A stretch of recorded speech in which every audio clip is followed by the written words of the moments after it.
CPI is going up in the States and here, right? And so even interest rates holding will push CPI up because all those mortgages like that are affected in CPI haven't hit the CPI yet, and gas prices are going up. And now Trudeau's like pointing the finger at the grocery stores fucking finally, because those prices are just going up and up and up.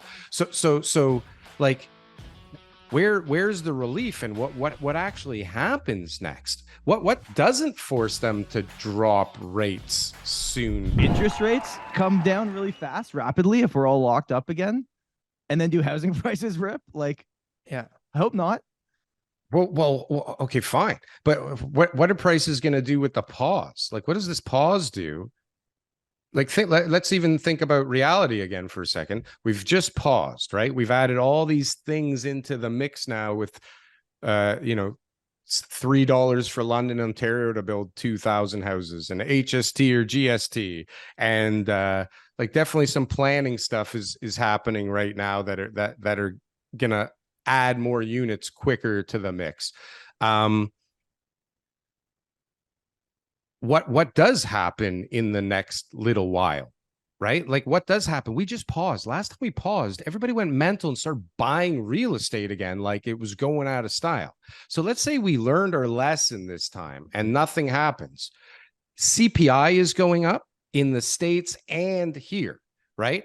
And so even interest rates holding will push CPI up because all those mortgages like that are affected in CPI haven't hit the CPI yet, and gas prices are going up. And now Trudeau's like pointing the finger at the grocery stores fucking finally, because those prices are just going up and up and up. So like, where's the relief, and what actually happens next? What doesn't force them to drop rates soon? Like, how can this keep going? Like, something has to give, and it doesn't seem like prices are just going to crater all of a sudden, because there is the demand there for the houses. Did you see any of the interview we did with the insolvency trustee? That we did on our channel? Bit, yeah. Anyways, so what we were trying to get at with him was like, is housing the issue or is it the solution? And it was like a 50-50 answer on both sides, depending on the person.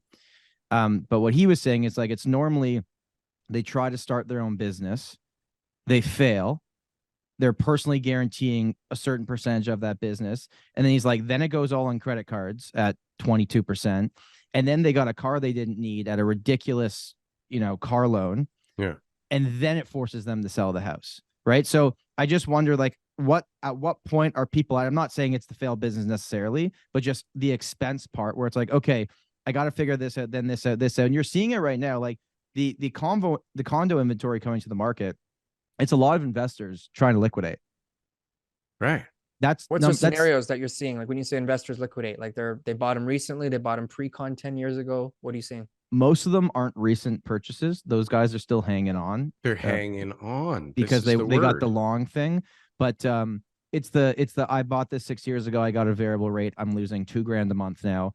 It's in rent control. I can't do anything. The tenant's a nice person, but like I have to sell this. Right? I can't hang on to this thing anymore. It doesn't make sense. This is the problem. And if you really look at the Toronto condo market from like March 2020 until now, prices haven't changed that much.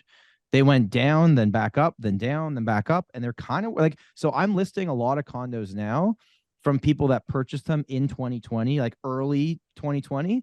They're kind of worth what they paid for them. But if you bought freehold property in 2020 or 2021, it's still, even though we've had the drop off, it's still worth a lot more. But that's not the same for condos. Yeah. And so we've been getting calls from people now. There's a couple projects that are closing soon. So people are looking at a signing, and I'm looking at, some of the deals just to see if there's any, if there's any help that you can give these people. And the answer is no. But like even 2018 condos that were sold, some of them still aren't worth what the people paid. Pre-con? Yeah. 2018? Right? Even some of the 2018 ones where they were paying a premium at that time for that unit.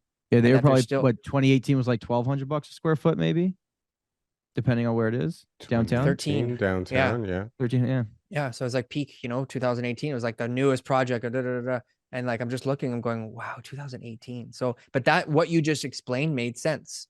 is it wasn't 5 years of growth since then. It was only 2 years of growth, and now it's plateaued. It went up and down, and here we are. And now it's coming up to close, and these people need to find a solution, right? I mean, the solution is sell it for less than you bought it for if it's pre-con, because, I mean, the assignment market is not moving. No.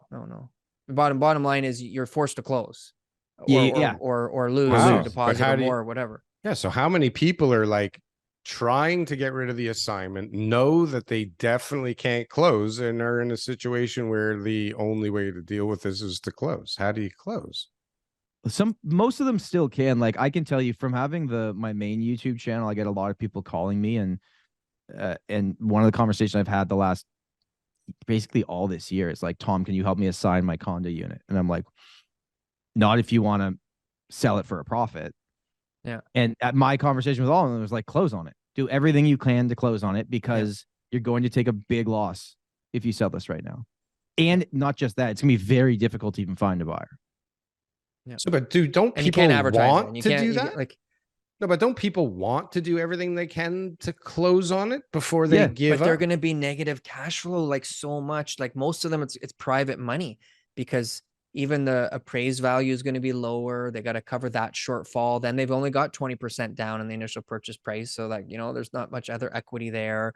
Then it's how much is the rent? No, rents are helping people out, I'm sure. Like, what are your scenarios right now? Like, are rents not like bailing some of these condo investors out?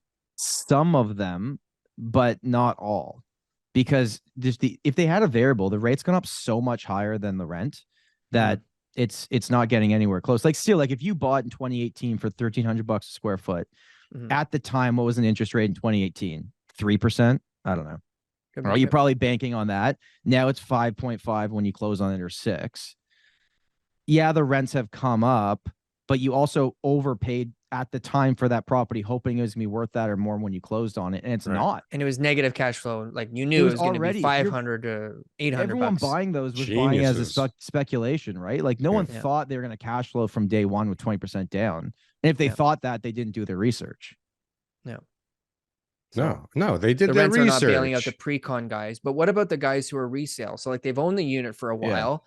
They're now like, like, the best are these no rent control buildings. If you got no rent control, then every year you get to try to, like, you had a 23% increase in your rent. So that's the thing. And that's the buildings after November 15th, 2018. If they were completed, renters need to know this, because they're going to be shocked when they get their rent increase. But you know what else falls in this category? The thing that we've all said we need so bad, and we're building more of it, is those purpose-built rentals that are owned by RioCan or some corporation or whatever. I have a team member that lives in one of those. She's got her 3rd rent increase, and it's gone up $1,000 in 3 years. Yeah. So I know they're helping the solution here, but, like, you're not winning anyway here. And the example that I gave of, like, I've never sold so many properties this year that were tenanted.